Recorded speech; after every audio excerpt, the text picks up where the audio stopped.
Thanks for tuning in today. I'm Dr. Nick, the Incrementalist. Join me as I seek out the small incremental changes being applied in other industries that we can learn from and that can be applied in healthcare. Can these changes bring immediate value, but also add up to the big improvements and revolution we need in healthcare? Come along with me to explore the possibilities. My innovative guests from around the globe have used small incremental improvements to achieve their moonshot. And today, I'm delighted to be joined by Elizabeth Delahoussaye. She is the Chief Privacy Officer of SCIOX. Elizabeth, thanks for joining me today. Thanks, Dr. Nick. I appreciate the invite. I'm excited to be on this podcast. So, as we do always, I think it's important to get context, a little bit of your background, how you arrived at a Chief Privacy Officer, and, what your story is. So tell us a little bit about how you got here. So I've been with SCIOX for a little over 20 years, through different mergers and acquisitions.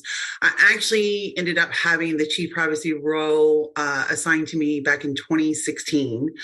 So I've been in it for almost 7 years now. Graduated from the University of Louisiana in health information management. Was very fortunate that immediately I got a job that I loved with this company and had the opportunity with so much growth as the company had expanded. So when this position had opened up, I was super excited that our CEO at that time saw the potential in me and actually had approached me about this role, and felt like I would be a really good asset for the organization. So that's when I was ready to take it in 2016. So for the benefit of people not familiar with, your qualification, that bears some relevance to the discussion. I think it's important to talk a little bit about that before we get into the details. Right. So I have a bachelor's in science, just as part of my background. My degree is in health information management, and health information management, just to kind of date ourselves, and anybody who's listening to this that has been in this field for a long time will probably know it more like a medical records administrator. I'm glad you said that, because I didn't want to use those terms, and I'm thankful that you did, because that's true. That's what most of us. That's what most people know us as, right? As medical records administrator. Exactly. I think before that, we were like medical librarians. Well, yeah, so medical records and it's health information management is the sort of newer version of the way that we describe that. But that's really it's the plumbing. I always described it as in hospitals and in healthcare. It's the flow of information and the management of that. It is. It's your gate. We're your gatekeepers, right? We're the ones who make sure that as the information comes in, that it is complete. And then as information goes out, it's compliant. Are we allowed to release that information? Which is what SCIOX does. So SCIOX has several divisions. We have a release of information division, and a lot of providers outsource with our organizations to actually have our staff at their sites to turn around and provide that service. And what we do is we educate that staff member, obviously in the federal regulations, but specifically their state regulations, because there's 50 different state regulations that are out there around how information is supposed to be released out into today's systems. And so we have to make sure that they're educated around that. And then all the requests go through our department. Yeah, we're not going to dive into all the different states and the fact that this is not one country, it's 50 or 51 of them with all those rules and regulations. So that would be across like a 7-hour conversation. But it's a lot of complexity, and there's a bunch of challenges. But we've seen over the last several years a lot of changes, and I think improvements. And to give you a little bit of context, personal context for me, I've been traveling. I'm an international person. I've lived in a lot of different countries, and I took my medical records, and I actually have paper and physical versions. And, short story, but I had my x-rays from 1987 that I was able to take. And by the way, we were looking this up on a window because there's no light boxes anymore. But I have all of that. But that was actually quite difficult. It was very difficult. But we've improved against that, and we've seen some improvements. So just to give us some context in terms of where we're at now, tell us a little bit about the recent changes and how that started out. Well, talking about just real quick with your medical records, it's funny you say that. So I was a primary caregiver for my mom prior to her passing away. Excuse me. And instead of having the paper records, I had like multiple apps on my phone from all our different healthcare providers. And it was so frustrating, right? To turn around and go, okay, I'm at the primary care physician. I need to pull up her oncologist records. I have to go through my phone, try to find it. Here we go. Let's go into the app. And I think that was a lot of challenges that consumers of healthcare is having, right? Whether it be paper or electronic, it was just so siloed in each of your providers' locations. And so, now what we're seeing with the 21st Century Cures Act is, okay, how do we make this so much easier where it's all in, I can go in, try to locate information, pull it out and put it into one central location for myself. And I think about that. I think where we're at today, if my mom was still alive, from my standpoint, would be so much easier because I could, have some sort of, app, Google Health or whatever the case may be, and have everything imported into that app and just pull it up and say, look, here's where she's at with all of her different providers and what treatment she's received, whether it be, like I said, from a GP, an oncologist, even, her ophthalmologist, all of those different, services that she was, seeking. And that's where I see us now with that 21st Century Cures Act is, well, how can we make this so much easier for the patients? They need to have ownership of their health care. They need to make sure that they know what's going on. And I think that 20, 30 years ago, I think a lot of times providers were like, they don't need to understand this. I'm here to explain it to them, which I respect that because that is their specialty, right? They are there. But at the same time, because there's so many specialties, that information still needs to flow with much more ease than what we saw even 5 years ago.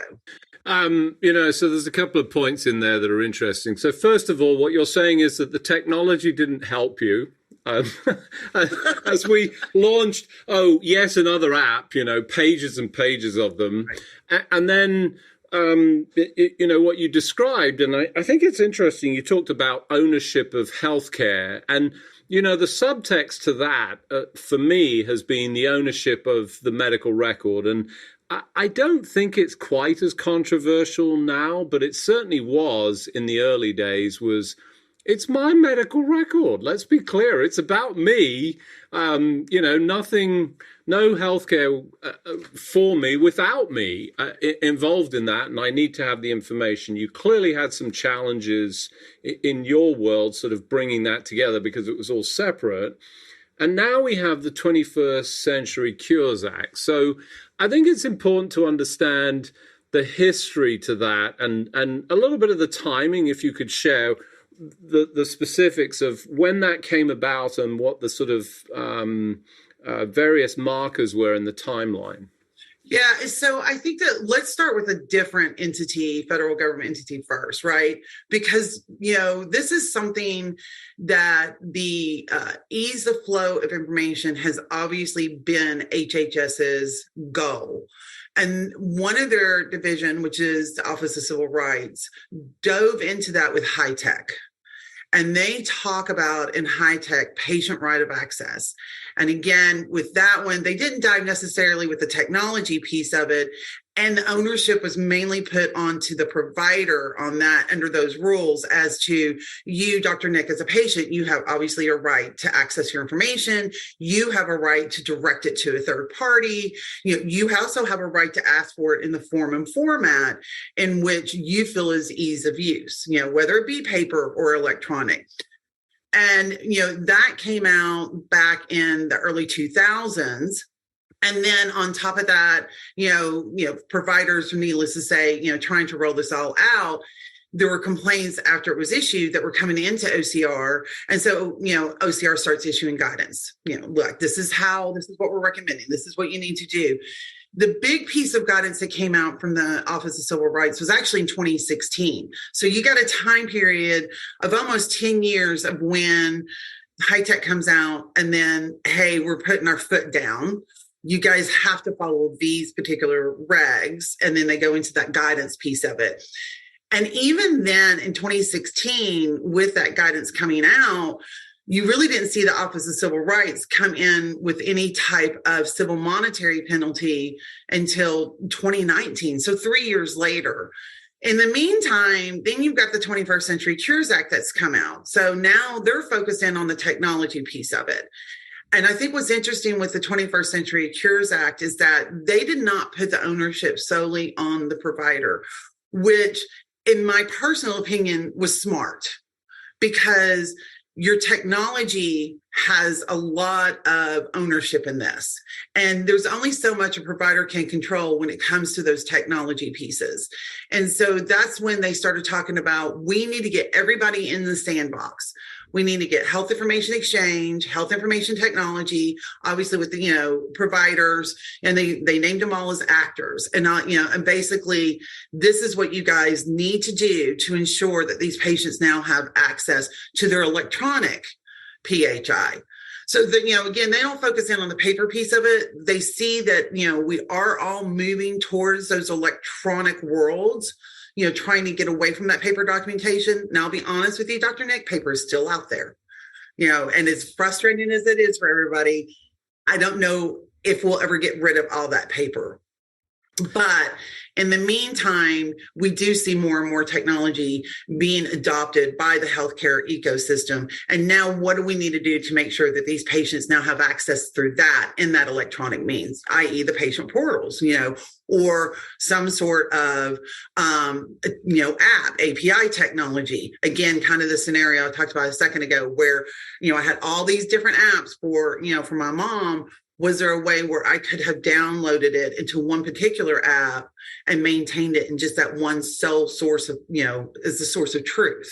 So for those of you just joining, I'm Dr. Nick, the Incrementalist. Today I'm talking to Elizabeth Delahoussaye. She's the Chief Privacy Officer for PsyOx. We were just stepping back in time, and I think if I summarize that, what you said was the government took forever to get any of this done and took forever to actually put some teeth into the regulations. And, I'll give it a little bit of context. And I'm pretty sure it's 2015 because I carried this memo from OCR forever that I physically handed when there was issues of, no, we can't, we're not willing to, all of this. And they actually issued guidance that I carried around and I still have and occasionally use. So I think, for me, there was improvements. It took an awful long time to actually enable that. And you introduced something else that I think is worth just exploring a little, because I hadn't heard this and I'm curious about it. You used the term actors. Is that actually the definition that's in the Cures Act? That's it. That is the definition in the Cures Act. Am I the only one that's sitting here and going, okay, so who's the Terminator in this and who's Tom Hanks? Just saying. It does take you a minute to kind of think about it. When you first read it, you were like, when I first read it, I kind of had that same view. I was like, I don't understand what an actor means. Right. And so, but they do go out there and define it. Right. And to be clear, actors in this instance are everybody that actually contributes to the capture and storing of this information. Right. That is correct. Clarifying what's happened in the past, there was certainly, good intentions, but we didn't get everything that we needed, for sure. So I think it's important to understand the 21st Century Cures Act. If you could, help us understand the timeline and, the various stamps of where we've gotten to that. Yeah.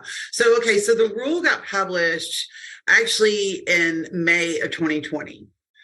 And so you had until May of 2020 to April of 2021 to prepare for it. And then at that point in April of 2021, they said, listen, now you need to make available to patients what they call a limited US CDI set, which is basically like your basic data, right? Some of your labs, yeah, probably some clinical notes, if there was an operative report, discharge summary, H&P. So they gave, almost a year for providers to be prepared for that. And of course, again, for all of the technology out there to be prepped for it. And then they said, now, once you've got that open, because we just recently had a date open up of October 6th of 2022. And that is, you're supposed to have now all ePHI available to patients. So you had some, three major timelines here. One is when it got published, gave you time to prepare for it, read it, digest it, understand it. Then, again, the USCDI piece got opened up. And then the big piece was this past October, where all ePHI needs to now be available to patients. So I'm going to make sure that everybody understands, because I didn't. E is little e, PHI, so it's electronic personal health information. And, that's the importance of that is, as I'm looking to my left at my physical box of medical records, it's actually digitally enabled and, delivered in a way that people can process with, tags and so forth. And that's now. So they had a period of time where, hey, you've got to get your house in order. Now it's enacted, but as you shared with the HITECH Act, okay, so you've got to do it, but unless there's teeth to it, that's not necessarily going to be a top priority, or even something that, individual organizations want to do, because there are some economic barriers to this. People didn't want to share information because it helped them ring fence and keep patients in their system.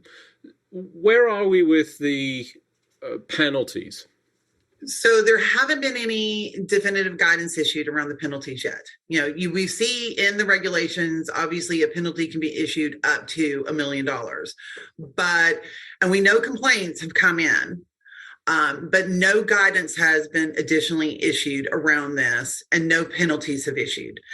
So if you kind of go back to, again, just looking at other federal entities like the Office of Civil Rights, you look at when HITECH got published, and then that guidance that got published in 2016, the first CMP was not issued until December of 2019.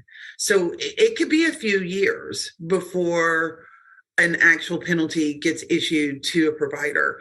Now, I would also say that if we base it again on what we're seeing from the Office of Civil Rights and the civil monetary penalties that they're issuing out, it's not necessarily the large healthcare systems that they're issuing penalties against, it's the small providers. And I think that that's where some of the challenges are probably at, is that these smaller providers who are standalones may not have the subject matter expertise available for them to know what they're supposed to do.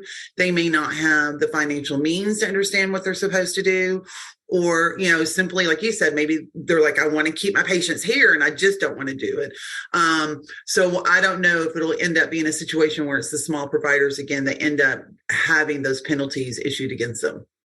Yeah, so I've got to feel bad for them, because I think in most cases, they're the ones that are probably trying as hard as they can, but they don't have the resources. It's as you described at the beginning, it's a very complicated area.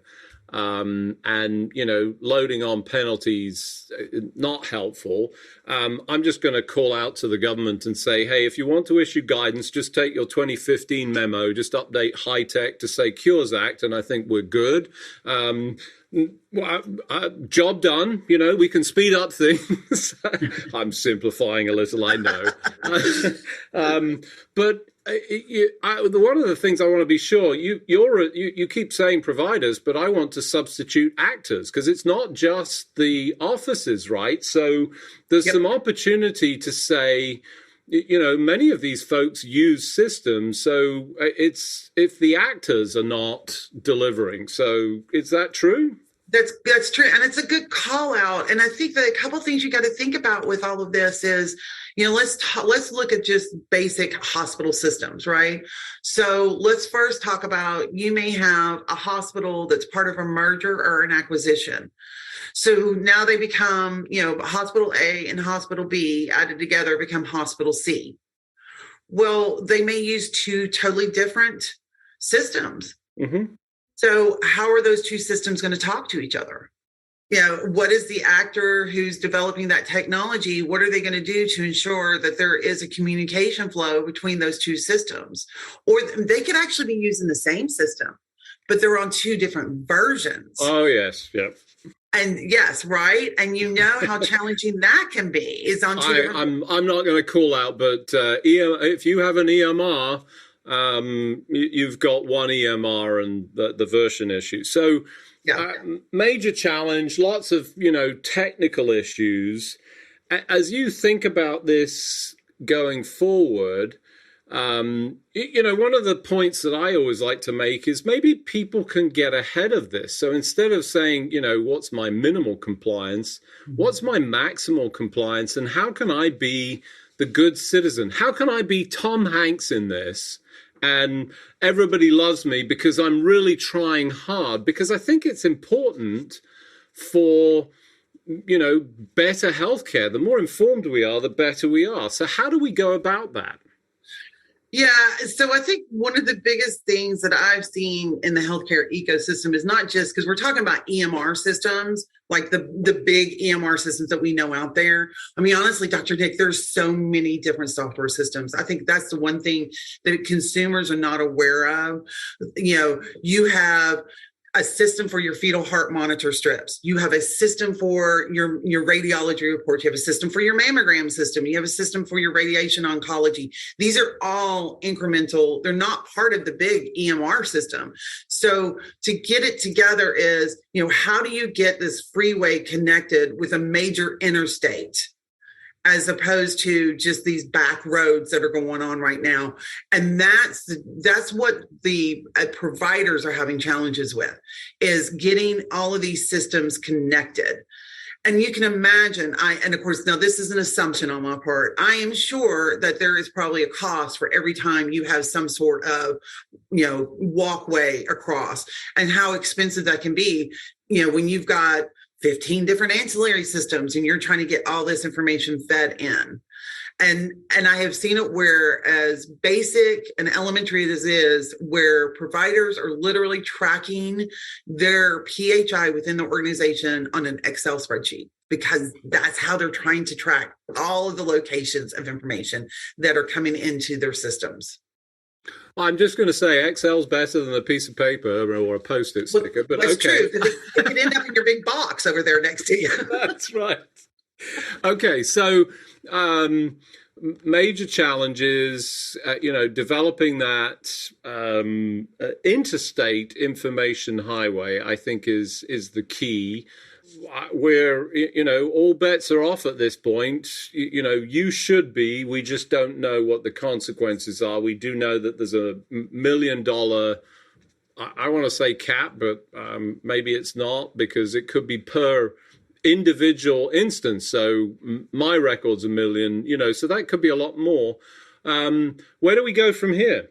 I think the conversations need to keep going, right? And again, I think the fact that we have technology now involved as being categorized as an actor, I think that was the biggest piece that I'm actually excited about, because they need to be sitting at the table along with their competitors to talk about how do we start integrating this technology more and more, and making, like you said, more accessible to these patients so they can have access to it.